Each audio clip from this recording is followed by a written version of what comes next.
Now you have learned how to create your pitch deck, but now I want to give you the opportunity to learn on how to build upon this from Dr. Jason Jay, who is the director of the Sustainability Initiative at MIT Sloan, and he's also teaching the class Innovating for Impact. So, first of all, thank you so much, Jason, for being here and taking the time. Glad to be And here.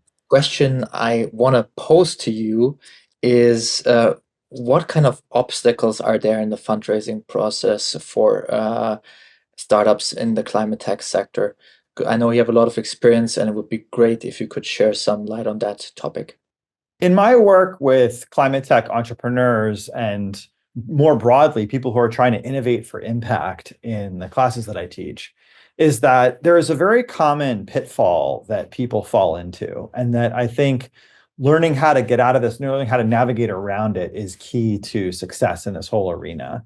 And that is the ability to make a distinction between the public private problem that you're solving and the private problem that you're solving. That what's interesting about innovating for impact is that you're trying to do both. Relative to regular entrepreneurship, what most entrepreneurs are doing is that they're finding a pain point for a customer and they're solving for that pain point and they're getting paid for that solution, right? They're making their processes faster, they're making something cheaper, easier, nicer, in ways that the customer sees value and they pay them for that solution. That's what we call a private problem.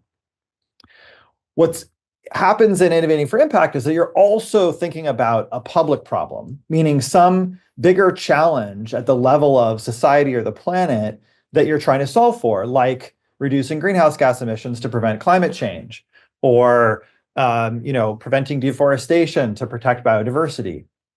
And those are things that we all might care about to some extent, but they're shared by all of us, right? They're public problems. They're debated in the media, they're debated by policymakers and so on. Whereas the private problem is something that is sort of we feel ourselves. If you think about a traffic jam, for example, and sitting in traffic in your morning commute, and you're bored and you're miserable, that moment reveals simultaneously the public problem, which is that we don't have good public transportation infrastructure, and so everybody's ending up in single occupancy vehicles. But it also reveals the private problem, which is that I'm therefore stuck and bored in this commute.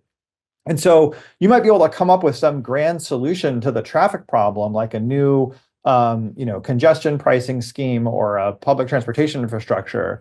But there's also just a very simple set of solutions there, or not necessarily solutions, but offerings, which is to solve the private problem, give people podcasts and audiobooks and milkshakes to make their drive incrementally less miserable. And oftentimes those are the solutions that will win because they're meeting the pain point. They're meeting people where they are. And so what the key is to figure out a couple of things. One is there somebody who feels the public problem as a felt pain point? Meaning, so for example, in the traffic example, is there some, head of a Department of Transportation for the city who actually is a buyer for solutions because it's on their head to solve traffic problems? So sometimes you can find someone who actually feels the pain point, right? If you think about food waste and the environmental impact of food waste as a big shared public problem, that's true. And it's also the case that there are particular actors in the food value chain, like grocery store managers and distributors, who feel food waste as a loss of surplus inventory and a loss of money. And so if you can solve problems for them, you might save the money and contribute to a wider food waste solution.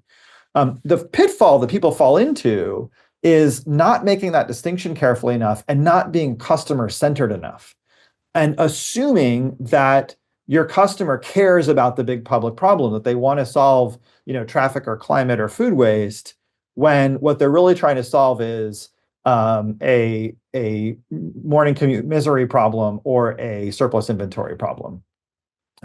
And so getting clear about who you're talking to at any one particular moment. Am I talking to a policymaker or a system stakeholder who's going to see me as an ally in trying to address the public problem? Or am I talking to somebody that I actually want to have as a paying customer, or to an investor who's giving me money, assuming I'm going to have paying customers? In which case, I really want to foreground that private problem, that felt pain point, that value proposition that someone will pay me for.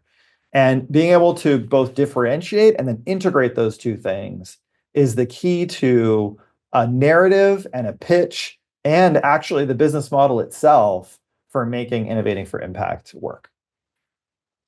Thank you so much, Jason, for this. I think that was really insightful and will help all of the entrepreneurs or aspiring entrepreneurs to deal with that and to consider that when they're starting their own company. So, with that, I hope you enjoyed it, and we'll see each other at the next workshop. Thank you so Glad to much. help. Thanks for having me.